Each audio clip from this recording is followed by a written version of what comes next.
2024 లేదా 25లో డిగ్రీ లేదా బీటెక్ చదివారా? సాఫ్ట్వేర్ జాబ్ కోసం ఎదురు చూస్తున్నారా? అయితే కోడ్ జ్ఞాన్ 100 డేస్ కోర్సులో చేరండి, జాబ్ సాధించండి. నమస్కారం ఉమా గారు. నమస్తే అమ్మా. కర్మ సిద్ధాంతం అంటే ఏంటి? అండ్ అలాగే కర్మ అనేది రకరకాలుగా ఉంటుంది. ఎవరు చేసుకునే కర్మ దాన్ని బట్టి వారికి ఆ ఫలితం ఉంటుంది అని చెప్తూ ఉన్నారు. కర్మ అంటే ఏంటి, ఎన్ని రకాలు ఉంటుంది, వేదిక ఆస్ట్రాలజీ దీని గురించి ఏం చెప్తుంది, నక్షత్రాల వారీగా మనం మాట్లాడుకుంటే దీని యొక్క ప్రభావం ఎలా ఉంటుంది ఉమా గారు? తప్పకుండా అండి. కర్మ సిద్ధాంతము, కర్మ అనేటువంటిది ఎక్కడైనా సరే మూలమైనటువంటిదండి. మన కలియుగంలో కావచ్చు, ఎక్కడ ఏ యుగంలో అయినా సరే, ఈ మనకు కనిపించేటువంటి సృష్టిలో, ఈ ప్రపంచంలో మనకి ఒక జీవరాశి, ప్రాణం ఉన్నటువంటి ఏదైనా జీవరాశి కదులుతోంది, పుడుతోంది, చనిపోతోంది, అది ప్రయాణం చేస్తుంది, దానికి ఒక గమనం ఉంది, చైతన్యం ఉంది, దాంట్లో ఒక చలనం ఉంది అంటే దానికి కారణం కర్మ అండి. అంటే ఉదాహరణకి కర్మ అనేటువంటిది కేవలం మానవులకి మాత్రమే ఉంటుందా అంటే కాదమ్మా. అది ప్రతి జీవరాశికి 84 లక్షల జీవరాశులకి కూడా కర్మ అనేటువంటిది వర్తిస్తుంది. ఏ కారణం లేకుండా ఒక కుక్కలా జన్మించడం జరగదు. మనకి కనిపించేటువంటి కుక్క, పంది, చీమ, ఎలుక, పాము ప్రతిదీ కూడా కర్మ వల్ల ఆ జన్మ ఎత్తిన వాళ్ళే. తర్వాత మనం ఇంతటి శ్రేష్టమైనటువంటి మానవ జన్మ ఎత్తగలిగాము అంటే కేవలం కారణం కర్మ అండి. దానికి ఏదో ఒక బలమైనటువంటి పుణ్యకార్యాలు మనం చేసి ఈ జన్మ ఎత్తి ఈరోజు ఈ కర్మ కోసం మనం మాట్లాడుకునేటువంటి జ్ఞానము కలిగి, నేను చెప్పడము, మీరు వినడము, అంటే మీ చెవులు పనిచేయడం, నా నోరు పనిచేయడం, నేను ఇలాంటి శరీరం ధరించడం, తర్వాత కనీసం బట్టలు వేసుకునేటువంటి అదృష్టము, ఆ యోగ్యత నాకు కలగడం, నేను ఇలా కుర్చీలో కూర్చునేటువంటి ఒక సౌకర్యవంతమైన జీవితం నాకు ఉండడం, ప్రతిదీ కూడా కారణం కర్మనేనమ్మా. అయితే అలాంటి కర్మ 3 రకాలుగా విభజించబడి ఉంది. ఒకటి ఏమిటి అంటే సంచిత కర్మ, 2 ప్రారబ్ధ కర్మ, 3వది ఆగామి కర్మ. సంచిత, ప్రారబ్ధ, ఆగామి కర్మ. సంచిత కర్మ అని అంటే ఏమిటి అంటే మనం పూర్వజన్మలో చేసినటువంటిది, లేదా పాస్ట్లో పూర్వజన్మ, ఆ ముందు 10 జన్మల క్రితము, నిన్నటి నిమిషము ఏదైతే చేసి ఉంటామో అది సంచిత కర్మ. అనుభవించలేనిది, దానికి తగినటువంటి ప్రతిక్రియగా, ప్రతిఫలంగా, రిఫ్లెక్షన్గా మనం ఇంకా ఏదైతే అనుభవించకుండా ఉంటామో, క్రెడిట్లో ఏదైతే ఉంటుందో అదే సంచిత కర్మ అనమాట. ఉదాహరణకి ఇప్పుడు నేను చెప్పాను చూసారండి, నేను ఇలా కూర్చోగలుగుతున్నాను అంటే కారణం సంచిత కర్మ. సో ఇప్పుడు నేను ఇలా కూర్చున్నానండి, కూర్చుని ఏం చేస్తున్నాను, మాట్లాడే బదులు తిడుతున్నాను, తిట్టే బదులు కొడుతున్నాను, లేకపోతే ఇంకోటి ఏదో అధర్మానికి సంబంధించిన పని ఏదో చేస్తున్నాను, అసత్యం ఆడడం కానీ ఏదైనా అబద్ధం ఆడుతున్నాను, ఏదైనా చేయవచ్చు. ప్రారబ్ధ కర్మ అంటే ఇదండి. అంటే కూర్చోవడం వరకు సంచిత కర్మ చేస్తుంది. ఇక్కడ ఏం చేస్తున్నాను అనేటువంటిది నా బుద్ధి మీద, నా జ్ఞానం మీద, నా కాన్షియస్నెస్ మీద ఆధారపడి ఉంటుంది. సో ఇప్పుడు నేను ఏం చేస్తానో దానికి రిఫ్లెక్షన్గా నెక్స్ట్ నేను అనుభవిస్తాను. సో ఇప్పుడు చేయడం అనేది నా చేతిలోనే ఉందిగా, అదే ప్రారబ్ధ కర్మ. సో ఇప్పుడు మనం ఏం చేయబోతున్నాం, నిప్పును పట్టుకున్నాం, కాలింది, పట్టుకోవడం వల్లనే కాలింది. సో పట్టుకోవడం అనేదే ప్రారబ్ధ కర్మ. అక్కడ నిప్పు ఉంది, నిప్పును పట్టుకునే పరిస్థితి మనకి క్రియేట్ అయ్యింది సంచిత కర్మ.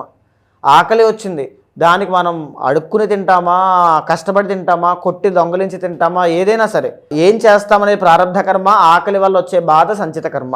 ఇక్కడ మనం ఏం చేసినా నెక్స్ట్ ఫ్యూచర్లో ఆగామి కర్మ వెయిట్ చేస్తూ ఉంటుందండి. ఉదాహరణకి నేను ఇప్పుడు ఒక బాగా డబ్బున్న వ్యక్తిని మోసం చేశాను అనుకోండి, లేకపోతే బాగా డబ్బున్న వ్యక్తిని, అతను బాగా నన్ను నమ్మాడు, నేను మోసం చేశాను అనుకోండి, నేను ఆ కర్మను ఎప్పుడు ఎలా అనుభవిస్తాను, నేను బాగా డబ్బు సంపాదించి నేను అలాగే ఒక పర్సన్ ట్రస్ట్ చేసినప్పుడే సేమ్ అదే ఎమోషన్, అదే రివెంజ్ నాకు అలాగే జరుగుతుంది, రిఫ్లెక్షన్. అప్పుడు సంచిత కర్మ వల్ల నేను వెంటనే అది అనుభవించేస్తానంటే కాదు.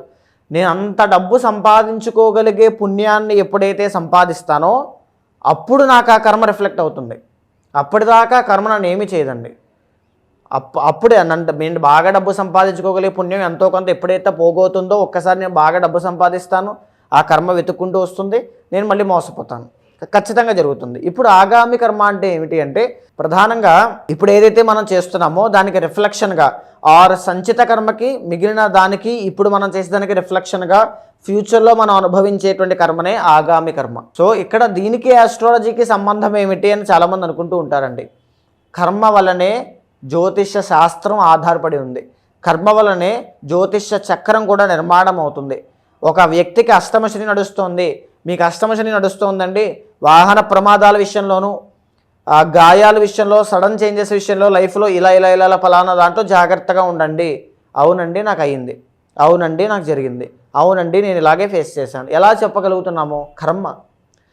ఈ ఆస్ట్రాలజీ అనేటువంటి దాంట్లో గ్రహాల యొక్క ఆధారంగా గురుడు ధనకారకుడని, శని కర్మకారకుడని, కుజుడు సత్వకారకుడని, బుద్ధుడు విద్యాకారకుడని, లేకపోతే వ్యాపారకారకుడని ఇలాగ చెప్పబడి ఉండి ఏ ఏ ఫ్యాక్టర్స్ ద్వారా మనం ఎలా అనుభవించబోతున్నాము అనేటువంటి దానికి ఇండికేషనే కర్మ. ఆ ఫ్యాక్టర్స్ ద్వారా ఆ కర్మ అనేటువంటి దాన్ని సాల్వ్ చేసుకోవడానికి మనం ఒక శ్లోకం ఉంటుందండి, అవశ్యం అనుభోక్తవ్యం కృతం కర్మ శుభం అంటుంది. అంటే కొన్ని కోట్ల లక్షల కల్ప యుగాలైనా సరే మనం అనుభవించాల్సిన కర్మ చెక్కు చెదరకుండా అలాగే ఉంటుంది, మనం అనుభవించాల్సిందే. అదే మనం ప్రాయశ్చిత్తపూర్వకంగా వేడుకొనగలిగితే ఆ కర్మ ఖచ్చితంగా నివారణ అవుతుంది, ఉపశమనం ఉంటుంది, తగ్గుతుంది, మన నుంచి వెళ్ళిపోతుంది. ప్రాయశ్చిత్తం అంత గొప్పది. సో ఆ ప్రాయశ్చిత్తం ఎలా చేసుకోవాలి? మనకి ఏం తెలుసని ప్రాయశ్చిత్తం చేసుకోవాలి, ఏం రాబోతుందో మనకు తెలియదు. దానికి ఇండికేషనే ఒక బ్రహ్మాస్త్రమే ఆస్ట్రాలజీ. శని రాబోతున్నారు, అష్టమ శని, యాక్సిడెంట్, ఏలినాటి శని, కష్టాలు. సో ఆ కర్మ వల్ల ఇక్కడ నేను కష్టాలు అనుభవించబోతున్నాను. దానికి ప్రాయశ్చిత్తం ఏమిటి? శని యొక్క ఆధారంగా శనికి అధిపతి నారాయణుడి యొక్క శరణు మనం వేడుకోవడం వలన ఆ కర్మ ఏదైతే మనం చేసిందో అది న్యూట్రల్ అయిపోతుంది. ఆ నారాయణని వేడుకోవడం ఎలాగా అంటే కలియుగంలో జపము, ధ్యానము, అర్చన, అభిషేకము, హోమము, యాగము, శక్తి బట్టి ఎలా అయినా చేసుకోవచ్చు. సో ఏది ఆచరించాలి అని చెప్పేటువంటిది ఇండికేషన్ ఆస్ట్రాలజీ ఇస్తుందండి. సో ఇది కర్మ సిద్ధాంతం సరిగారు. సో దీని ఆధారంగా ఏ ఏ నక్షత్రాల వాళ్ళకి ఎలాంటి కర్మ ఉంటుంది, ఏ రాశుల వాళ్ళకి ఎలాంటి కర్మ ఉంటుంది, ఏ ఏ లగ్నాల వాళ్ళకి ఎలాంటి కర్మ ఉంటుంది, వాళ్ళు ఎలాంటి విషయాల్లో జాగ్రత్త పడాలి అని చెప్పి మనం చెప్పుకోవచ్చమ్మా. మీరు అన్నట్టుగానే మరి నక్షత్రాల వారిగా మనం మాట్లాడుకుంటే జ్యేష్ఠ నక్షత్రం వారికి ఎలా ఉండబోతుంది ఈ కర్మ సిద్ధాంతం అనేది, దానివల్ల వారు ఏ సందర్భాల్లో ఎలాంటి జాగ్రత్తలు తీసుకోవాల్సిన అవసరం ఉందంటారు మాగారు? తప్పకుండా అండి. జ్యేష్ఠ నక్షత్రం అనేటువంటిది వృశ్చిక రాశిలో సంచారం చేసేటువంటి నక్షత్రము. ద ఒరిజినల్ 8th లార్డ్ అండి, అధిపతి బుధుడు అవుతారు. ఒకవేళ మీరు పేరు బలం బట్టి చూసుకుని నేను ఫాలో అవ్వాలి అనుకుంటూ ఉంటుంటే డేట్ ఆఫ్ బర్త్ లేని వాళ్ళు నో, యా, ఈ, యు అనేటువంటి అక్షరాల మీద మీ పేరు ప్రారంభమైతే తప్పకుండా మీరు ఈ యొక్క వీడియోని ఫాలో అవుతూ ఇది మీకు చెప్పబడింది అని అన్వయం చేసుకోవచ్చు, ఇబ్బంది లేదు. అయితే జ్యేష్ఠ నక్షత్రానికి అధిపతి బుధుడమ్మ, 8th లార్డ్ అని చెప్పుకున్నాము. సో ఇక్కడ ఏంటి అంటే వీళ్ళ జీవితంలో ఎలాంటి కష్టాలు ఉంటాయి, ఎలాంటి కర్మను అనుభవిస్తారు అని చెప్పుకుంటే కనుక చెప్పుకోవడానికి పెద్దవి కాదు, మర్చిపోవడానికి చిన్నవి కాదు, ప్రతిదీ కూడా అలాగే ఉంటుందండి. Love, life, career, family, health అన్నీ కూడా ఎవ్రీథింగ్ అప్పులతో సహా అన్నీ కూడా అలాగే ఉంటాయి. బయటికి మాత్రం వీళ్ళు చాలా బాగా బ్రతుకుతున్నట్టుగా వీళ్ళకి ఏంటి రాజా లైఫ్ అనే టైపులో ఉంటుంది, కానీ వీళ్ళు పడే కష్టం వీళ్ళకే తెలుసు. సీక్రెటివ్ లైఫ్ అండి, చెప్పుకోరు, బయటికి చెప్పుకోలేకపోతారు. ఇంట్రోవర్ట్స్ అని చెప్పచ్చు, లేకపోతే బయటికి ఎక్స్ప్రెస్ చేయలేక వాళ్ళలో వాళ్ళే తపన పడి, ఇబ్బంది పడి, మదన పడి ఎంత ఇబ్బంది పెడుతూ ఉన్నా, కొంతమంది ఉమెన్ జ్యేష్ఠ నక్షత్రంలో జన్మించిన వాళ్ళండి, అత్తగారు ఎంత ఇబ్బంది పెడుతూ ఉన్నా, భర్త ఎంత దూరంగా ఉన్నా వాళ్ళు మాత్రం వాళ్ళ క్యారెక్టర్ని కోల్పోకుండా అలాగే స్టడీగా ఉంటారు. కానీ వాళ్ళకు వచ్చే అవమానాలు మాత్రం చాలా దారుణంగా ఉంటాయి, అయినా బయటికి చెప్పుకోలేరు. ఎలా ప్రూవ్ చేసుకుంటారండి ఎవరైనా? ఆ కష్టం ఉంటుంది. సో అది నేను కళ్ళారా చూసిన వాళ్ళు జ్యేష్ఠ నక్షత్రం వాళ్ళు చాలామంది ఉన్నారు, 100%. వీళ్ళకు ఉండేటువంటి దోషం ఏమిటి, కర్మదోషం వల్ల సంచిత కర్మ ఎలా ఎఫెక్ట్ చేస్తుంది అని అంటే మ్యారిటల్ లైఫ్ అండి.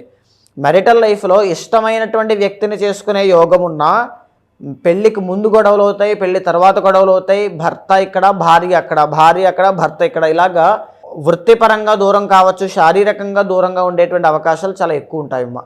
సో దానివల్ల వచ్చేటువంటి సమస్యలు, ఇద్దరి మధ్యలో పుట్టే అనుమానము ఖచ్చితంగా చూస్తారు.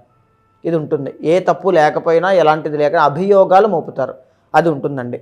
తర్వాత వీళ్ళకు వచ్చేటువంటి సంచిత కర్మ వల్ల బ్లడ్కి సంబంధించినటువంటి ఆరోగ్య సమస్యలు, స్కిన్ రిలేటెడ్ ప్రాబ్లమ్స్ కానీ, ల్యాండ్ డిస్ప్యూట్స్ అండి, అంటే ఈ తగాదాలు, వాటికి సంబంధించి చూసే అవకాశాలు, సిబ్లింగ్స్తో ఎవరైతే సోదరీమణులు, చిన్నవాళ్ళు ఎవరైతే ఉంటారో వాళ్ళతో వచ్చేటువంటి తగువులు, ఇద్దరి మధ్యలో సిబ్లింగ్స్ మధ్యలో గొడవలు రావడం, కొలీగ్స్ మధ్యలో గొడవలు రావడం, ఇలాంటివి ఉంటాయి. అండ్ ఇంకొకటి ఏంటి అంటే కోపము విషయంలో మీరు చాలా కంట్రోల్ చేసుకోవాలమ్మా. మీరు కంట్రోల్ చేసుకోవాలంటే ఎందుకనంటే 6th హౌస్లో కుజుడు ఉండడం వల్ల ఆవేశంలో మీరు తీసుకునే నిర్ణయాలు ప్రతిదీ కూడా ఇన్స్టెంట్ డెసిషన్స్కి దారితీస్తాయి, అవి ఎక్కడెక్కడికో దారితీస్తాయి. వెరీ కేర్ఫుల్గా ఉండండి. కోపం విషయంలో తమాయించుకుని మాట్లాడండి. ఆ ఒక్క విషయం చాలా జాగ్రత్త, మీరు కేర్ఫుల్ తీసుకోవాల్సింది. ఇంకొకటి ఏంటి అంటే బంధువులు రిలేటెడ్ విషయాల్లో అయితే మీకు నష్టం అనేటువంటిది ఎక్కువ జరుగుతుందండి. బంధువులు మోసం చేయడం, వాళ్ళ ఆరోగ్య సమస్యలకి వీళ్ళు ఖర్చు పెట్టడం, నేనున్నాను అని చెప్పి ఆసరాగా వీళ్ళు ఏదో ఆధారంగా వెళ్ళి వాళ్ళకి ఏదో ఖర్చు పెట్టడం, సంతకాలు పెట్టడం, మోసపోతారు. చాలా తీవ్రంగా మోసపోతారు. వెన్నుపోటు అనేటువంటిది చాలా ఖచ్చితంగా చూస్తారు ఇది. తరువాత ఏంటంటే మేజర్గా వాహన ప్రమాదాలు అనేటువంటి జరిగే అవకాశాలు ఎక్కువ ఉంటాయండి వీళ్ళకి. బికాజ్ లగ్న అధిపతి కుజుడు. సో వీళ్ళకి ఈ శరీర అవయవం విషయంలో జాగ్రత్తలు తీసుకోవాలి ఖచ్చితంగా జ్యేష్ఠ నక్షత్రం వాళ్ళమ్మ. అండ్ ఇంకొకటి అండి, వృశ్చిక రాశికి సంబంధించిన ఒరిజినల్ 12th లార్డ్ శుక్రుడు అవ్వడం వల్ల మెన్ ఆర్ విమెన్ ఎవరైనా సరే 12th లార్డ్ శుక్రుడు అవ్వడం వల్ల వ్యసనాలు, అలవాట్లు, జూదము, విమెన్ రిలేటెడ్ ప్రాబ్లమ్స్ విషయంలో చాలా కేర్ఫుల్గా ఉండాలి. ఇందాక విమెన్ కోసం ఒక మాట చెప్పాను చూసారా అండి, ఏమీ లేకుండా అభియోగాలు మోపుతారని చెప్పి అది ఖచ్చితంగా జరుగుతుంది. ఆ మెన్ అయినా సరే అలాంటి ప్రాబ్లమే ఖచ్చితంగా ఉంటుంది, ఏం చేయకపోయినా కావాలని చేశారని చెప్పి. ఇంకొకటి ఏంటి అంటే కారకో భావనాశయ అన్నట్టుగా 2వ స్థానం అధిపతి గురుడు అవ్వడం వల్ల డబ్బు ఏదో వచ్చినట్టు ఉంటుంది కానీ ఏది అనుభవించలేరు. వచ్చిన డబ్బు వచ్చినట్టుగా ఖర్చు అయిపోతూ ఉంటాయి. ఈఎంఐస్, లోన్స్, అది ఇది వెళ్ళిపోతూ ఉంటాయి. డబ్బు కుండకి చిల్లు పెట్టినట్టుగా వెళ్ళిపోతాయండి. డబ్బు నిలబడదు, అదొక ప్రాబ్లం ఉంటుంది. 3rd and 4th లార్డ్ శని అవ్వడం వల్ల గృహ సంబంధిత విషయాల్లో ఆటంకాలు ఎక్కువ వస్తుంటాయి. కానీ ఖచ్చితంగా ఇల్లు కట్టుకోవడం అనేటువంటిది జరుగుతుంది, కానీ ఫైనల్లీ దానికోసం బాగా కష్టపడతారు. ఏదైనా దానికోసం లోన్ పెట్టుకుని అది చేసి ఇది చేసి కష్టపడుతూ అది బ్లాకేజెస్, మళ్ళీ ఇల్లు మధ్యలో ఆగిపోవడం, ఇలాంటివి చాలా ఎక్కువగా చూస్తారండి. ఇంకో విషయంలో జాగ్రత్తగా ఉండాలి ఏంటంటే కోర్టు సమస్యల విషయంలో చాలా జాగ్రత్తగా ఉండాలి. వీళ్ళకి చాలామంది శత్రువులు ఉంటారండి. నా అనుకున్న వాళ్ళే వీళ్ళే చాలామంది శత్రువులు ఉంటారు. చాలా లేట్గా రియలైజ్ అవుతారు, అప్పటికే చాలా నష్టం అనేటువంటి జరుగుతుంది వీళ్ళకి. 8th లార్డ్ వీళ్ళకి బుధుడు అవ్వడం వల్ల ఏంటి అంటే జనరల్లీ వీళ్ళకి ఎంత టాలెంట్ ఉన్నా, మల్టిపుల్ టాస్కింగ్ అనేటువంటిది, మల్టిపుల్ సోర్స్ ఇన్కమ్ సంపాదించే యోగం ఉన్నా అవన్నీ కనబడవు. పేరుకి చాలా గొప్ప టాలెంట్ ఉంటాయి కానీ చెప్పుకోవడానికి ఏమి ఉండదండి. డబ్బు కానీ మిగలదు, ఏది చేయదు, చుట్టూ చూస్తే అన్నీ కూడా జీరో కనబడుతూ ఉంటాయి. ప్రతి అంశంలోనూ కూడా జ్యేష్ఠ నక్షత్రం వాళ్ళకి బాగా చెప్తున్నాను, వీళ్ళు చాలా క్యాలిక్యులేటివ్ మైండ్ సెట్ అండి. సో అందుకే చెప్తూ ఉన్నాను, మీరు మీ పేరు రాసుకుని చుట్టూ అన్ని అంశాలు వేసుకోండి. హెల్త్ కానీ, అది కానీ, ఇది కానీ, డబ్బు కానీ, ఫైనాన్షియల్ స్టేటస్ కానీ, అన్నీ కూడా, మ్యారేజ్ కానీ, అన్నీ కూడా అన్నిట్లోనూ ఒక వెలితి అనేది కనబడుతుంది. అదే సంచిత కర్మ. మీకు చెప్పాను చూసారా, చెప్పుకోవడానికి పెద్దది కాదు, మర్చిపోవడానికి చిన్నది కాదు. ఆ విషయంలో చాలా ఇబ్బంది పడతారమ్మా. అయితే ఇప్పుడు ప్రజెంట్ నడిచేటువంటి ఈ గోచార రీత్యా వీళ్ళకి ఎలా ఉంది అనేటువంటి పరిస్థితులు మనం చూస్తే యాక్చువల్లీ వీళ్ళకి రాజయోగము అనేటువంటిది స్టార్ట్ అయిందండి. ఆగస్టు 17 నుంచి అక్టోబర్ 17 దాకా వీళ్ళకి రాజయోగము అనేటువంటిది ఉంటుందమ్మా. 100% కెరీర్లో గ్రోత్ అనేటువంటిది వీళ్ళకి ఇప్పుడిప్పుడే స్టార్ట్ అవ్వబోతోంది. మీరు ఇప్పుడు తీసుకునే నిర్ణయాలు ప్రతిదీ కూడా చాలా మంచి హై స్టాండర్డ్స్కి వెళ్తాయండి, చాలా బాగుంటాయి. అండ్ నెక్స్ట్ మంత్ 11th మీకు రవి వెళ్తున్నారు.